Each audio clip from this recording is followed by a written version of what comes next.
Welcome back, Supers, to Marvel Snap. I have a brand new deck that I have been cooking up. This one helmed by Heimdall, the Guardian of the Rainbow Road. He provides flexibility in a way that no other card does. Let's get into a match and be able to see what it does. Opening turn. We've got the deck list above, timestamps below. We're going to break down the tech of the deck right after this. So if you want to be able to jump around and see the full breakdown and then jump to the games, you can do so. Opening up with Quicksilver here. Our goal with this deck is to be able to embrace the flexibility that Heimdall gives us. He's going to allow us to shift all of our cards one position to the left, which is just this really interesting, intangible bonus that we can pull from playing the card. No 2-drop, we end round here. Being able to potentially fake your opponent out that you're committing to one region and then shifting away, especially if you get them to contest you in that region and then they end up wasting a number of cards in a place that you're going to completely abandon, means that no matter how powerful their deck is, you can take the advantage. Mojo World, whoever has more cards played here gains plus 100 power. And then Hala is going to be hitting us with whoever's behind at the end of round 4 just gets killed. Let's play into Hala here with the Moon Girl, duplicating our deck. Our goal with the rest of our cards building up around Heimdall is to, of course, have any cards that benefit from being moved, but also cards that benefit playing in tight blocks with force multipliers such as Wolfsbane, Captain America, Ant-Man, etc. And then the Moon Girl Devil Dinosaur is a combo that I've been able to pick up recently, and it's just so powerful I couldn't omit it. Had to be able to bring it in. So you can throw whatever are your just raw power cards, whatever are your force multiplier cards, and whatever are your movement bonus cards to be able to round out your Heimdall deck. And they should do very well all together. Now, our opponent has snapped. We do not have Heimdall in hand, but we're still very happy with the combination that we have been able to pull off. Hala killing Mr. Fantastic here. We should be able to grab... what's the play? I can go Devil Dinosaur, Mr. Sinister into Mojo World to be able to multiply our card numbers. And then we have Iron Man as a finisher to be able to double our strength. White Tiger playing into Mojo World. Certainly giving them the advantage there for now. But as soon as we drop the Iron Man to double the Devil Dino, I think we're going to be able to seal it up. Now, are we so confident in that assertion that we would counter Snap? We have the lead right now. I don't see any way that he's going to wrestle Hala from us. We're giving up on Shadowland. So I will Snap. I will. Throw the Iron Man down. Play the final round. And without Heimdall in hand, we still just have enough raw strength here to be able to pull things out. Ooh, the Spider-Woman's going to be huge. But it's not enough. It is not enough. There it is, the victory. And this is largely the play, whether you have Heimdall in hand or not. You want to focus on the regions on the right side of the board, leaving it open in case you draw Heimdall to be able to make a pivot. If we had Heimdall, we could have dropped him here to Shadowland, which would have flipped Shadowland in our favor, swung these cards across, swung these cards across as well, and would have been able to win either way. But we had enough just to brute force it there. We're calling this deck Heimdall's Got the Moves, headlined by our titular Bifrost Guardian.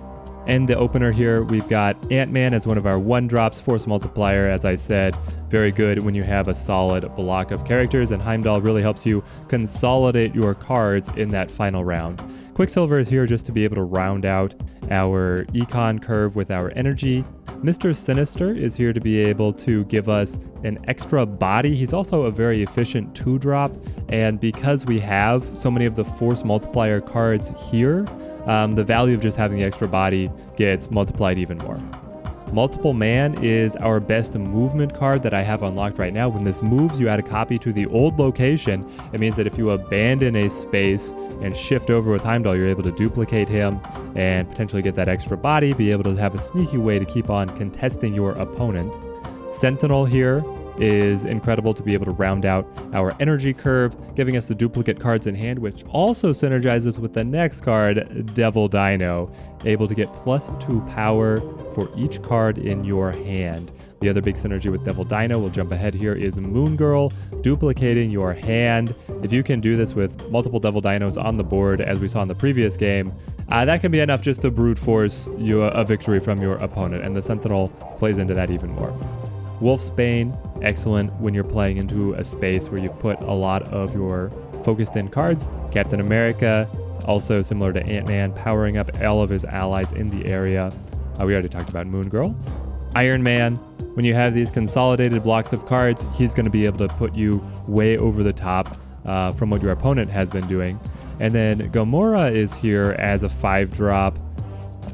Ready, kind of a wild card for us, honestly, with the deck. I didn't have any other 5-drops that really spoke to me as to what I would like to bring in. So we're playing Gamora and trying to play the mind games of understanding where our opponent is, making the bait like we are, or the bluff that we are going to contest them there, say playing the Gamora into a spot that we know that they are powering up in, and then shifting away with Heimdall in the last moment to be able to secure victory. Now that we have broken down the deck list, we're going to play some matches, but I'm curious, let me know down in the comments how you guys would improve this deck list. Into a new match here. We have a beautiful curve of cards, and Tinkerer's Workshop is going to help us accelerate things. I have not seen anyone else playing a Heimdall deck. I've seen it once and it beat me, and that's what gave me the inspiration to bring it out. I think a lot of people are discouraged from attempting it because they think that they have to have a whole suite of cards that synergize with moving around the board to be able to pull it off, but that is not really the case. He gives you so much flexibility just in his power. You don't need the other cards to necessarily synergize with getting stronger as they move. You just need to be able to play the mind games against your opponent, baiting them to contest you in a position that you will then abandon and be able to reinforce the other positions to get a victory on the final moments. Drawing Heimdall here, excellent for us. Scarlet Witch has twisted things. We have Xandar, X-Mansion, and Central Park spamming out all the squirrels. That means that our board is going to be fairly cluttered, but we can still work with this. We would like to be able to play Moon Girl here, duplicate the deck, empower the Devil Dino, and then where would we like to play? Let's keep on focusing X-Mansion here. Still needing to decide. We can wait all the way up to the final turn on if we are actually going to commit to using Heimdall to pivot, or if we are secure in the positions that we are at. Oh, and our opponent, no, Frank, why did you do this? You filled it up so that you did not get your special card. Now, mine was kind of terrible here. Nova. I'm not going to be able to destroy it. I don't have any destroy effects, but that is fine. We can bring in our Devil Dino to Central Park, and then is this a play for Ant-Man? So this is the 4 cost, and then we'll be able to drop a Gamora and potentially Heimdall, or we could play a second Gamora or another Devil Dino. We've got options. All that to say, we've got options. Our opponent dropping Groot. This does catch our play into Xandar. And then Rocket catching us as well. When we filled up the 1 spot, they knew they were going to be able to catch at least 1 here. But is the Devil Dino going to be strong enough to carry us? Let's see. Decisions. So our opponent has already had an X-Mansion and we're full. Why would he play there? No, don't. Bring me back. Bring me back into the game. Okay, we're back. Timer's running very fast. I'm going to play Gamora to Central Park. All of my musings cut short. I was thinking a little bit while we were on the break. Fully expecting him to play into Central Park himself. Gamora is going to be able to score here. And we need her to be able to buff up this location. Now we're looking at, do we have the strength to make our Heimdall pivot and turn that into a victory? Or is there a alternate line that we can take? We know that Xandar is full right now.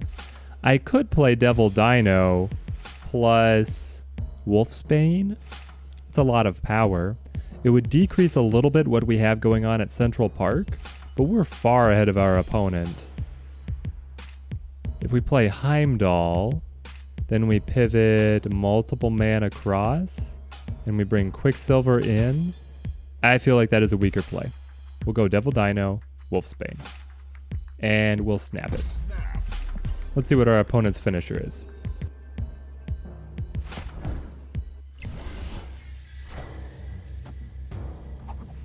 Oh, he's only got the Spider Woman to be able to go over the top on X Mansion. All right. Well, Wolfsbane's going to pop off Ant-Man triggers, and we take it all.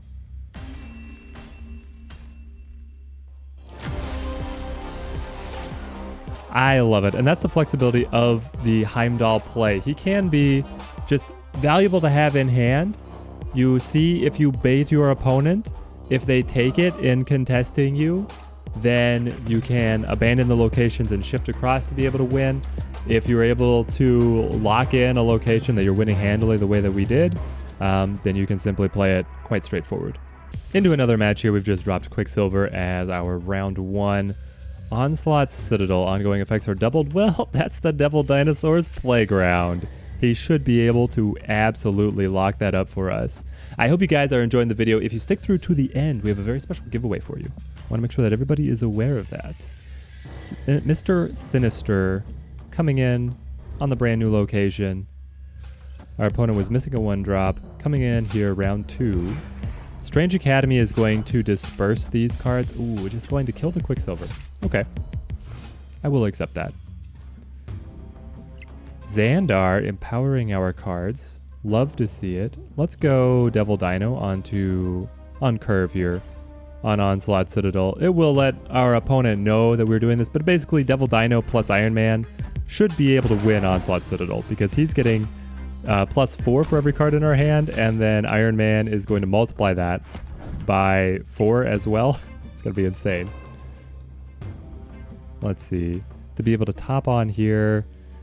Oh, I would love to be able to play Wolfsbane, but Sentinel synergizes so well with what Devil Dinosaur wants to do. I think we go... Yeah, we'll play Sentinel to center. Interesting. Maybe not. Because we know that we want to go Iron Man to Onslaught and then probably Gamora to Xandar. We can just give the extra assistance over there now. Because Sentinel will duplicate himself in the hand. He's not making Devil Dinosaur any weaker. They've got Punisher, who is getting stronger here. But Punisher would have been better positioned on the Onslaught Citadel. I don't know exactly what my opponent is thinking here. Both of these would have been much stronger on the Onslaught Citadel. We have Heimdall as an option for us. Do we play Gamora on Xandar? Or do I play Iron Man on Xandar? Let's play Gamora. And this is going to be the most excellent Heimdall position if our opponent continues to play into Xandar. Because Strange Academy is going to kick out any units, so we really had no advantage to playing in there. And then we'll be able to drop Heimdall, pivot across. They've invested their Iron Man. Let's snap. Gamora scores there, hitting the Iron Man, turning herself into an 11 strength. They drop Elektra across, and our opponent is confident. Our opponent is confident. He doesn't realize he's up against the Heimdall deck. All right, Heimdall, bring the Rainbow Road up. Cross the armies, bring them to the new world. He thinks that with his 3 cards played from hand, he's going to be able to beat my stack, 21 strength. I don't think so. Angela into Ant-Man. Into Morph. Morph takes the form of Sentinel. Oh, maybe he had a bigger hit. Maybe Morph had a chance of some incredibly powerful card in hand that would have swung things, but no. I did it. It feels so good to be able to pull off the Heimdall bait and switch. Man, I love it. Right into another game here. Beautiful opening curve. Nowhere. When you play a card here, destroy it. Aha. Well, we are going to really hope that we draw Heimdall, because playing a card and moving a card are different things.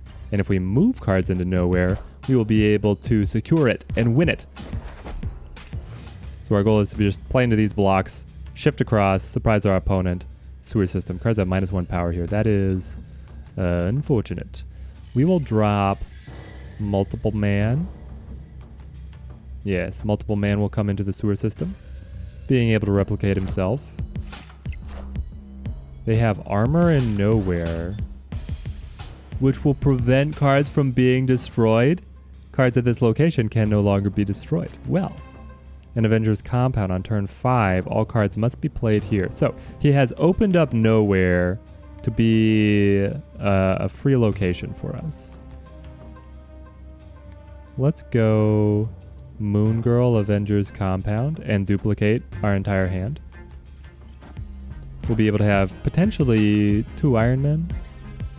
It's really just setting up a large hand size to wait for a Devil Dinosaur to appear. But we're not getting one. That's all right. What would we like to play? We can really start spamming things out on the board. We could do double Mr. Sinister, but I don't think that's necessarily what we want to see. A Sentinel here. Yeah, let's call it like so. Where does our opponent want to go? He has invested a lot into nowhere. This Mr. Sinister is just keeping it close enough to put the mind worm onto our opponent that he might need to fill it up to be able to hold it. We're in range to be able to top him, but we're not really interested in doing so. Turn 5. There's the Devil Dino. Excellent. So, Devil Dinosaur appears. And then, I mean, I said that we weren't too interested in playing the Mr. Sinister here, but what if we did? Oh, all turn 5. Everything has to be played here. Do I go Sentinel?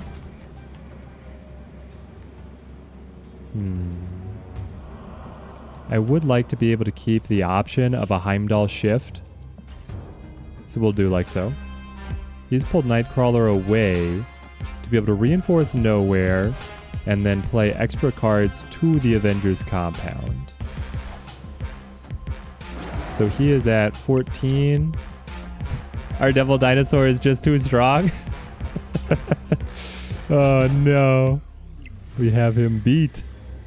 All right. Let's see.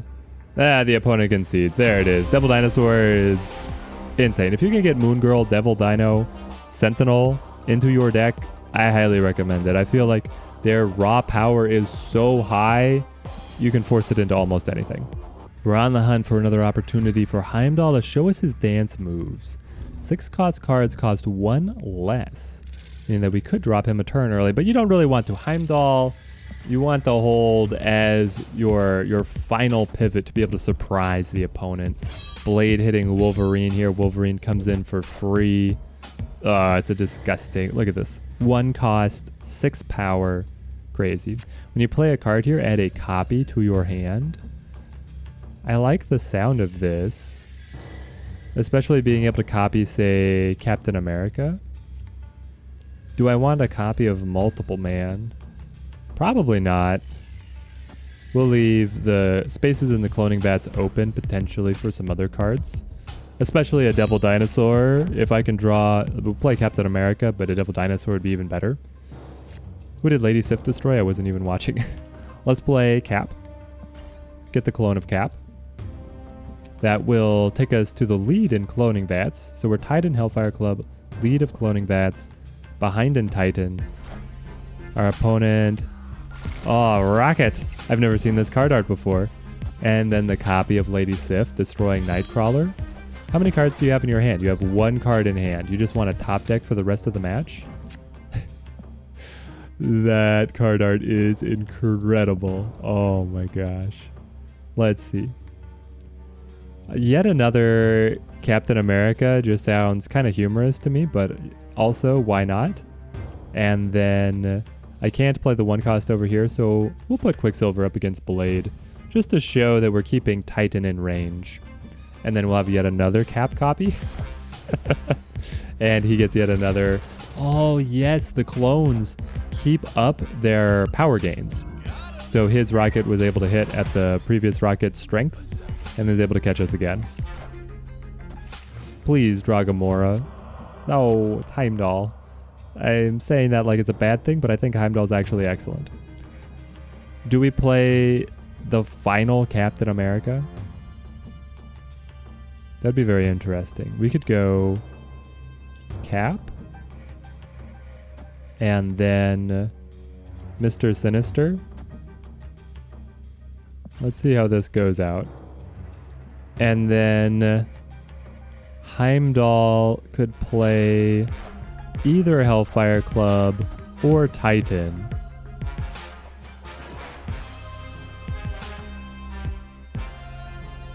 Our block of caps all buffing each other. It's insane. It's up to 22. Oh my gosh.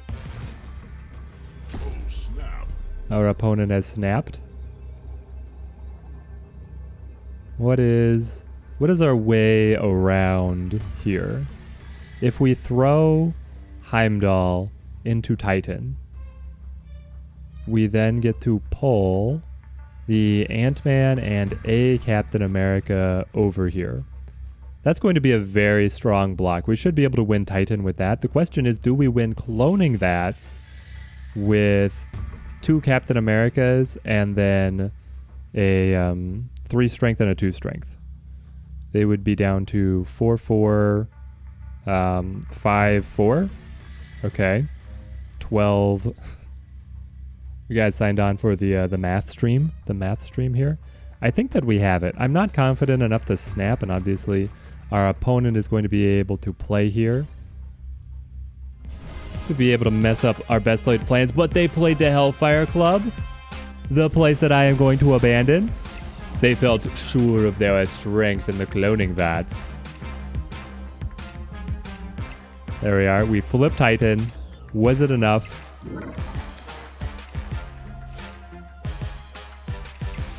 Yes! By the shield of Captain America, we have triumphed. And that final pivot away from where they stockpiled 19 strength. It kept us waiting. We had to wait for the animation of Multiple Man. But Mr. Sinister had not gotten the buff from the Captain Americas. I was 1 short. I was about to call it out, but we were able to swing it at the very end. And that is the beauty of Heimdall. I don't think I'm going to get a more perfect demonstration of what Heimdall is capable of doing and how he is able to flip games to your advantage than that. So we're going to end it there.